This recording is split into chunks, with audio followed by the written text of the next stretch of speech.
we didn't quite believe it. And just series by series of everything cancelled, cancelled, cancelled, cancelled.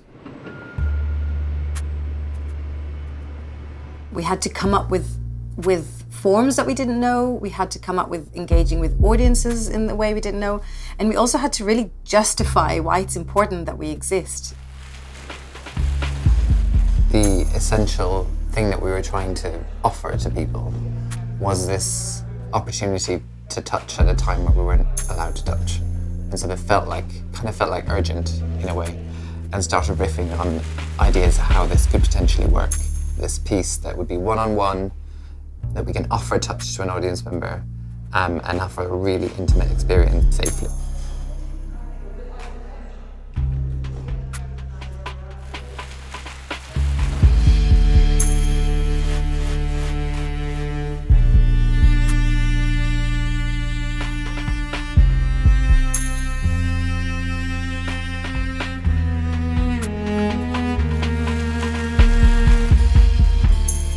My name is Helen. I work in a care centre.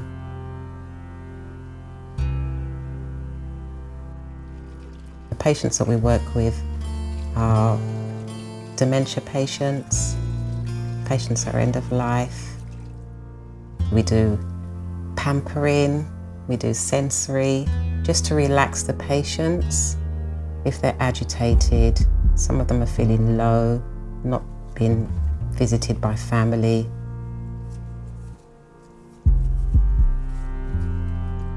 I have a patient that I'm very dear to that loves touch. When you go to his room, he comes to you with his hands out. He's showing you that I do exist. I'm a person. Somebody cares for me. Somebody wants to touch me.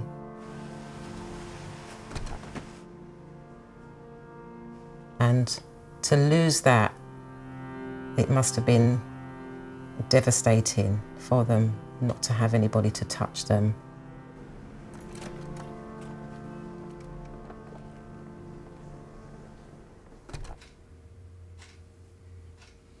I'm really intrigued about the relationship between what people do and the brain's control over how they do it. For many years now, I've been really interested in a population of nerve fibres that innervate the skin of the body called C fibres. It tickles my wife, but also annoys her that someone who's a professor of touch doesn't particularly like being cuddled. I can't help it. It is the way I am. So the poor woman suffers a bit from my not actually craving hugs all the time. I think what the pandemic has done for those of us who have been quietly working away for something like 20 years now, characterising the functional properties of this nerve fibre that responds to gentle touch, is awaken the whole planet really to the fact that touch is important.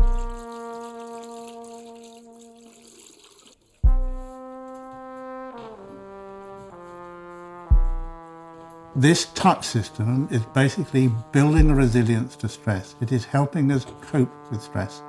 Switch it off, and I don't think it takes a neuroscientist to see that there could be some negative consequences in our ability to basically deal with the normal stresses of everyday life.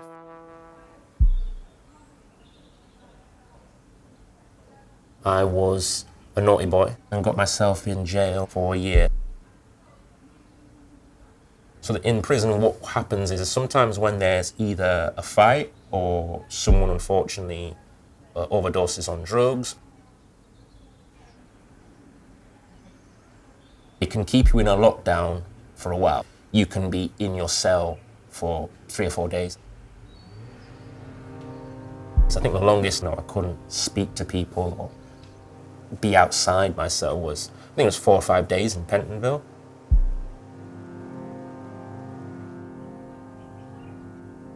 Very weird experience, but similar, I would have assumed, for most people with lockdown.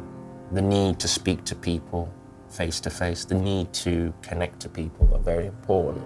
And when you shut yourself off or you wall yourself off from that physically, I don't think human beings do well.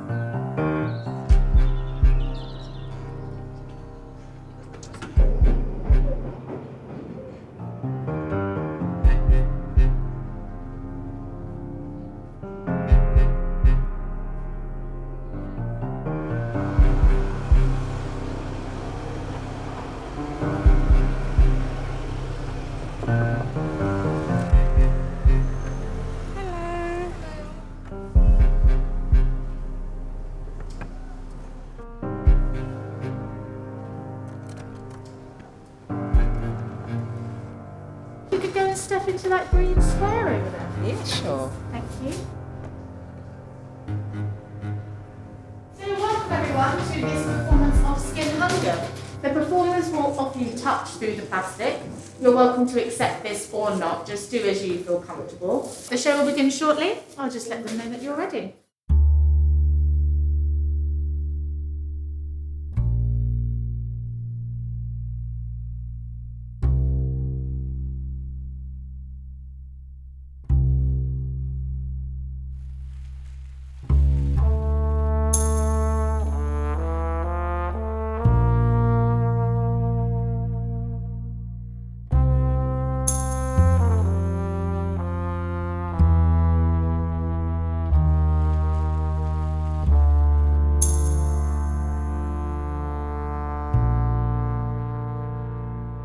Do you want to know the body part that I am most insecure about?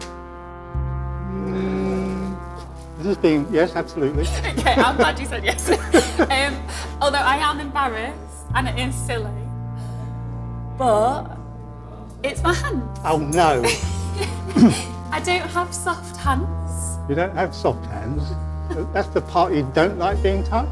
Okay. I went to shake someone's hand in a large group, innocently and politely.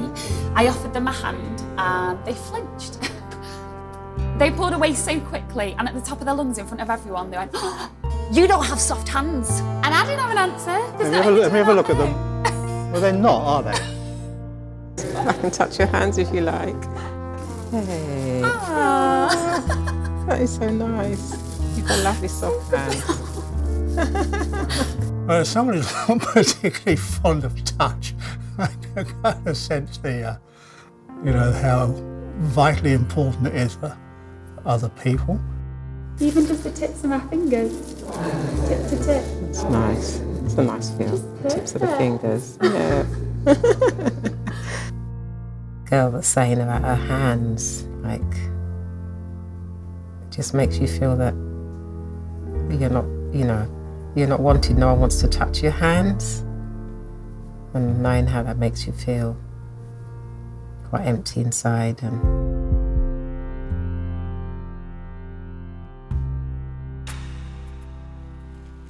Or even just a hand, even maybe just a hand, just one touch.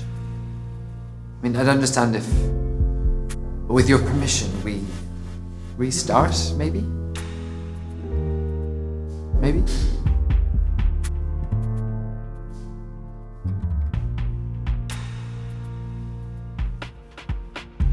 Thank you. I'm sorry. And I'll be different next time, I promise. And I'll listen next time. And I'll ask permission next time. And I'll be gentle next time. And I'll seek consent next time. This person has done me wrong, knows that they've done me wrong. But whatever it is, this person is also so guilt-ridden, so in pain, or so apologetic. I can only think back to like myself and, for example, me and my brother don't get on. I've always been very reticent to actually accept any sort of communication. But what you don't want to do is make them feel bad forever for doing it. You want to say, look, I've moved on, you can move on. Let's go our separate ways.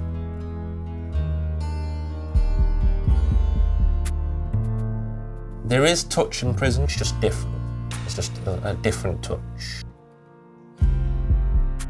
And then I feel, even on the outside, show affection differently to how we would show it towards my mother. And that's one of the great things about plays. It can make you think about it for yourself, for your own life, and where these themes can bring up various different emotions, various different memories within yourself.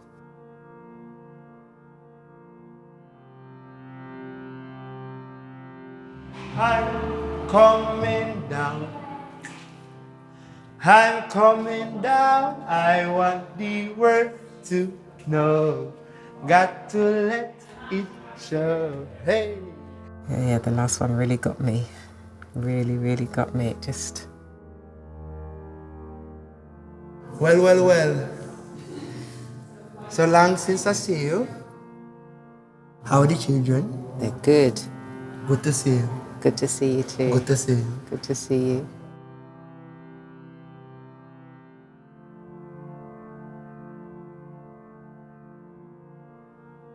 You can't go out now, Dad. You only have one slipper on. No, look, I have my shoes. No, Dad. That's a sock. Dad. This one is a slipper. Yes, Dad. But this, Dad, this is just a sock. Yeah, well, you could get me the other slipper. No, it's wet. It needs washing. You weeding it. What you talking about? How I could do that? You do it all the time.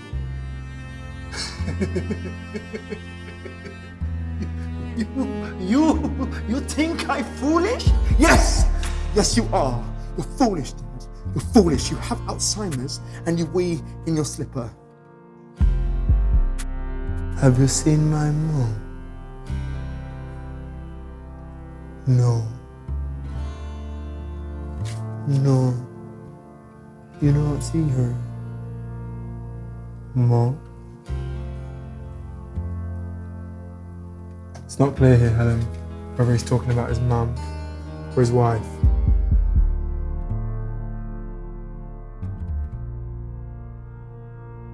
So basically, she's holding his hand.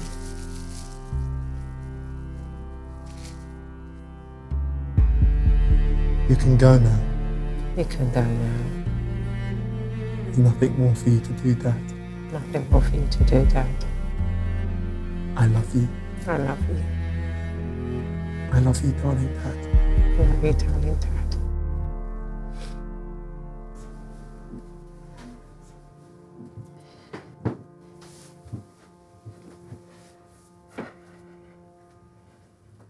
How was that? It was very emotional.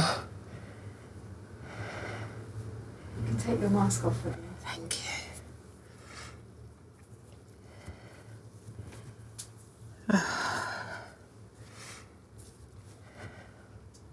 Tell me about the experience.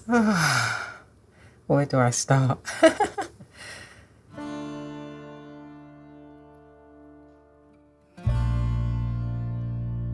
It was about touch, about how you as a person feel wanted and needed, and without having it, it feels like you're kind of non-existent, really, that kind of feeling. Yeah. And also even about the Alzheimer's, that was quite touching, and even knowing that you feel a bit non-existent, you know? Yeah. Just makes me feel how what I do is, I just feel that I can offer so much, and knowing even if it's that little, that it will go a long way. Yeah.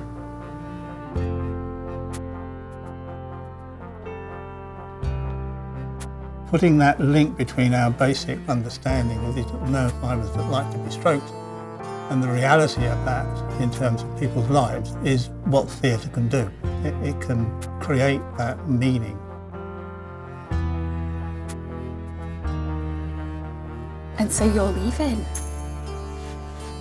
So the neuroscience and the art actually build a bridge. I think at that level this is a very important venture because it puts two things together.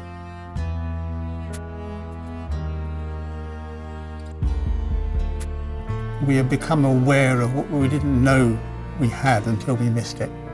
And at that level I think this play is really on the money in terms of resonating with people's awareness now.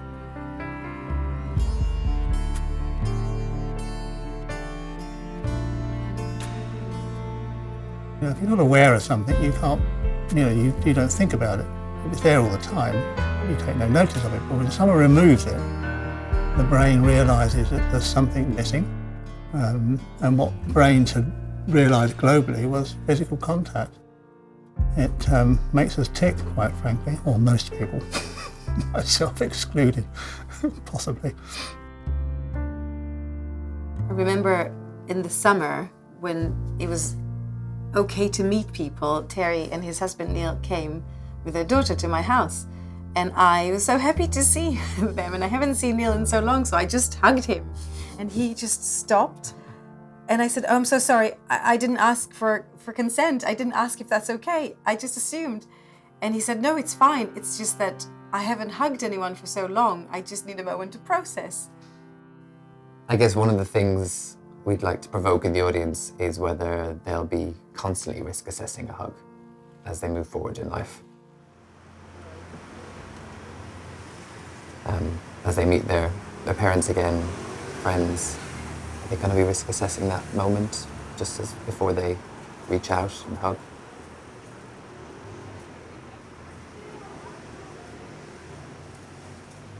And I wonder how long we'll be doing that for. I hope it's not too long.